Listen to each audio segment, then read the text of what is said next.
بسم اللہ الرحمن الرحیم۔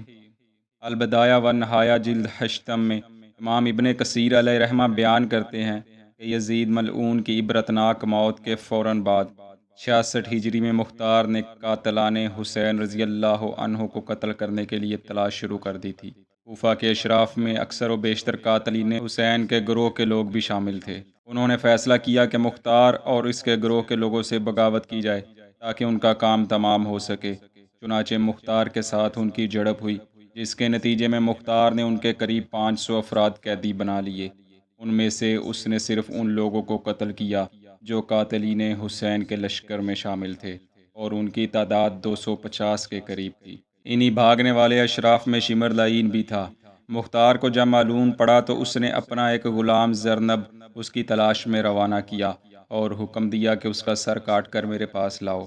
غلام نے راستے میں ہی شمر کو جا لیا، مگر دوران لڑائی شمر کے ہاتھوں قتل ہو گیا۔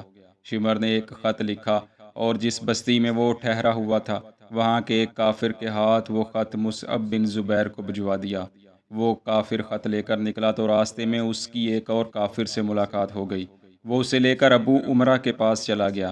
ابو عمرہ مختار کے باڈی گارڈوں کا امیر تھا اور پہلے ہی شمر لعین کے تعاقب میں تھا۔ ابو عمرہ نے رات کو ہی وہاں حملہ کر دیا جہاں شمر ٹھہرا ہوا تھا۔ شمر نے بڑی بہادری سے مقابلہ کیا، مگر جب خدا وحدہ لا شریک کا حکم آ جائے تو پھر بہادری بھی کسی کام نہیں آتی۔ بالآخر جہنم رسید ہوا۔ ابو عمرہ نے اس کا سر الگ کیا اور نیزے پر چڑھایا تو اس کے اصحاب نے نعرہ بلند کیا، اللہ اکبر، خبیث قتل ہو گیا ہے۔ مورخین نے بیان کیا ہے کہ پھر مختار نے اپنے اصحاب سے خطاب کیا، ہمارا کیا گناہ ہے کہ ہم ان لوگوں کو چھوڑ دیں جنہوں نے حضرت حسین رضی اللہ عنہ کو ناحق قتل کیا ہے، اور قاتل دنیا میں امن و امان سے چل پھر رہے ہیں۔ اگر تو آل محمد صلی اللہ علیہ وسلم کے مددگار بہت برے ہیں تب تو میں کذاب ٹھہرا جیسا تم مجھے کہتے ہو، مگر میں ان کے خلاف اللہ کی مدد مانگتا ہوں اور اس کا شکر ادا کرتا ہوں جس نے مجھے مارنے والی تلوار اور نیزہ بنایا۔ جب تک میں ان سے زمین پاک نہ کر لوں اور انہیں شہر سے جلا وطن نہ کر دوں، مجھے کھانا پینا خوشگوار نہیں لگے گا۔ اس دن کے بعد کوفہ کے چپے چپے سے قاتلوں کی تلاش شروع کر دی گئی۔ اس کا طریقہ یہ تھا کہ جس بھی قاتل کو اس کے سامنے لایا جاتا وہ پہلے دریافت کرتا کہ اس نے اسیران اہل بیت اور کربلا والوں کے ساتھ کیا کیا ہے، پھر اسی کو مد نظر رکھتے ہوئے مختلف طریقوں سے انہیں قتل کرنے کا حکم جاری کرتا۔ ان میں سے کچھ تو ایسے تھے کہ جن کو آگ میں جلا دیا گیا، بعضوں کے ہاتھ، پاؤں، ناک، کان اور ٹانگیں کاٹ کر پھینک دیا جاتا تاکہ خود ہی تڑپ تڑپ کر مر جائیں۔ کچھ کو تلواروں کے وار سے اور کچھ کو تیروں کے نشانے باندھ باندھ کر قتل کیا جاتا۔ الغرض اس وقت مختار کے ذہن میں جو بری سے بری موت آتی وہ وہی سزا سنا دیتا۔ امام ابن کثیر علیہ رحمہ بیان کرتے ہیں کہ ملک بن بشر وہ ملعون تھا جس نے امام علی مقام کے سر سے ٹوپی اتاری تھی۔ اس کو ڈھونڈ کر گرفتار کیا گیا اور مختار کے سامنے پیش کر دیا۔ مختار اس کو دیکھتے ہی سیخ پا ہو گیا اور کہنے لگا، تو ہی وہ بدبخت ہے جس نے حضرت حسین رضی اللہ عنہ کے سر سے ٹوپی اتاری تھی۔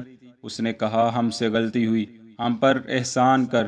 مختار نے اس کی ایک بات نہ سنی اور حکم دیا، اس کے ہاتھ پاؤں کاٹ دو۔ چنانچہ اس کے ہاتھ پاؤں کاٹ کر پھینک دیا گیا۔ کچھ ہی لمحوں میں وہ تڑپ تڑپ کر مر گیا۔ پھر اس نے خولی بن یزید کو اس کے گھر کے باہر جلا کر مار دیا۔ حکیم ابن فضل السنبسی وہ شخص تھا جس نے کربلا کے میدان میں جناب عباس بن علی بن ابی طالب کے کپڑے اتارے تھے۔ مختار کے آدمیوں نے اسے پکڑ دیا تو اس کے خاندان کے لوگ مختار کے پاس سفارش لے کر پہنچ گئے۔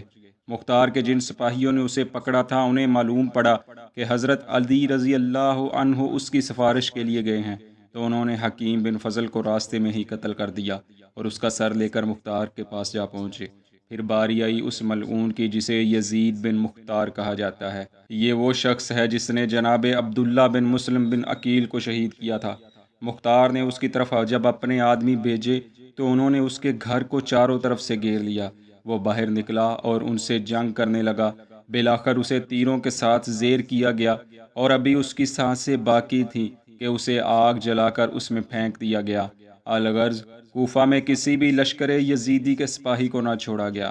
بلا شبہ یہ ایک ایسا کام تھا جسے تاریخ کے اوراق میں مٹایا نہیں جا سکتا، مگر مستند کتب تواریخ میں ہے کہ یہی مختار کذاب ٹھہرا، کیونکہ یہ ملعون دعویٰ کر بیٹھا کہ مجھ پر وحی اترتی ہے، اور پھر اللہ پاک نے اس کی بے خونی کے لیے حجاج بن یوسف کو اس پر مسلط کر دیا۔ چنانچہ ارشاد باری تعالیٰ ہے، اور اسی طرح ہم بعض ظالموں کو بعض کے کرتوتوں کی وجہ سے ان کے پیچھے لگا دیتے ہیں۔ مختار تو دراصل اپنے آپ کو پردے میں چھپائے ہوئے تھا، مگر ہر ہاتھ کے اوپر اللہ کا ہاتھ ہے، اور ہر ظالم کو عن قریب ظالم سے ہی پالا پڑے گا۔ جلد ہم مختار بن سقفی کے حالات زندگی کو لے کر اپنے ناظرین کے سامنے حاضر ہوں گے۔ دعا ہے اللہ کریم آپ کا اور ہمارا حامی و ناصر ہو۔